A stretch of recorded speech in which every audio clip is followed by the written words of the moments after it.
नमस्कार सांगमाने आसतु आलोचना करिबा दुख कौन सुख कौन सुख एवं दुख कौन खराब परिस्थिति निजक किपरि परिचालना करेंगे। यही दुनिया रे जीतबार आवश्यकता अच्छी से समस्ते सुख पाई इच्छा करती। यह सेमानकर हृदय इच्छा जे आमे केबे भी दुख अनुभव करने उचित नुहे किंतु यह संभव नुहे। सांसारिक जिनिस गुड़िक व्याकुलता होची असंतोषर कारण।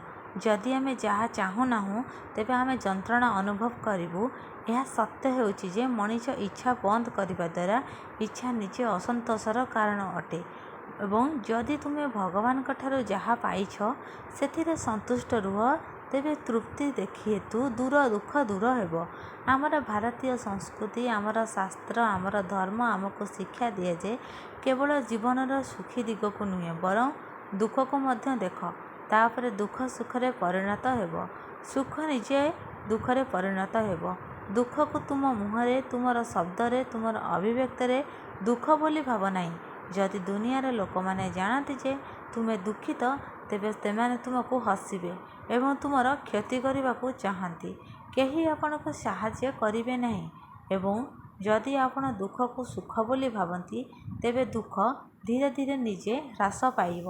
असंतोष हेउची दुखर घनिष्ठ बंधु एवं तृप्ति हेउची असंतोषर शत्रु। तृप्ति धरिबा को शिख। जदि तुम्हें सबकिछि संतुष्ट तेबे असंतोष मध्य पलायन करिब एवं जदि असंतोष पलायन करे यह सहित यह मध्य दुख नेब पछरे छाड़ी दियाजिब। आमे जेते अधिक सुख एवं दुख पाई थाउ सुख पाई आमर इच्छा बढ़ी थाए एवं एही इच्छा गुड़िकर कौनसी अंत नाही। सुख परे दुख निश्चिंत भावरे आसे तेणु दुख केबे आसे नाही। जेतेबेले दुख आसे एवं सुख किछि निया जाए दियाजिबा उचित नुहे। जदि तुम्हें सुख चाहुछ तेबे सुख देवा आरंभ कर। जदि तुम्हें केबे जीवन रे दुख चाहुना तेबे अन्य मानकु केबे दुख कर नहीं। केवल भगवान का जीवन रे सुख एवं दुख दियंती तेणु आमे भूली जाऊ जे केवल आम कर्म द्वारा आमे एही सब पाई थाउ। व्यवहारिक जीवन रे सुख जनकर कठिन परिश्रमर फलाफल बोली विवेचना करा जाए एवं दुख भगवान ठारू एक उपहार भाव विवेचना करा जाए। यह हेउची मनीषर सबुठारू बड़ भूल। तुमर इच्छा ह्रास कर एवं तुमे केवल सुख पाइब। दुर्भाग्यवशतः जेहेतु मनीष निजर इच्छा होइथाए यह प्रतिबदल तांका दुख बुझिबाकू लागे। जंत्रणा संकट प्रतिकूलता तुमको ईश्वर निकट रे करे किंतु लोक माने बुझंती नहीं।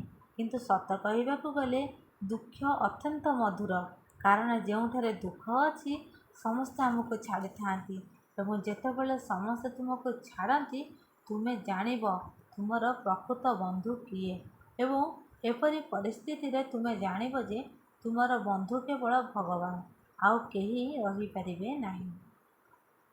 आमर एकमात्र प्रकृत बंधु हेउछंती भगवान एवं आमे केवल भगवान को जानी परिबा।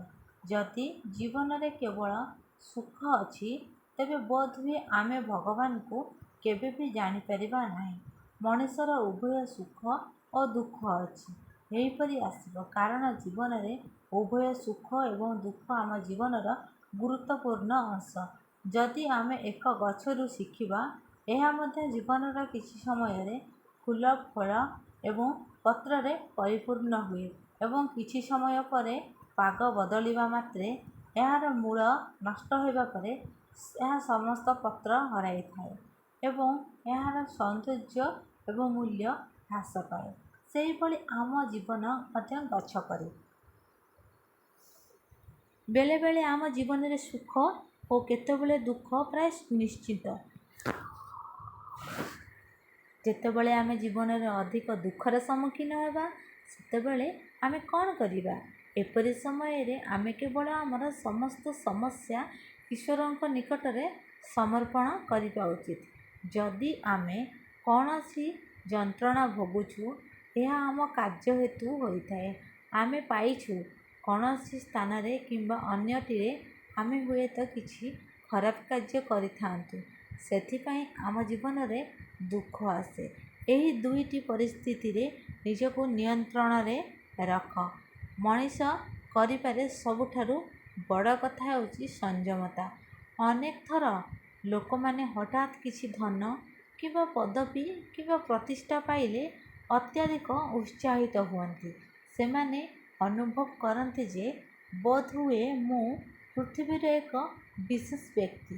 ଆମେ ସମସ୍ତେ ସେହି ଜୀବନର ଦୌଡ଼ରେ ଦୌଡ଼ୁ, ଯେପରି ଏକ ନଦୀ ପ୍ରବାହିତ ହୁଏ ଏବଂ ଶେଷରେ ସମୁଦ୍ରକୁ ଭେଟିଥାଏ।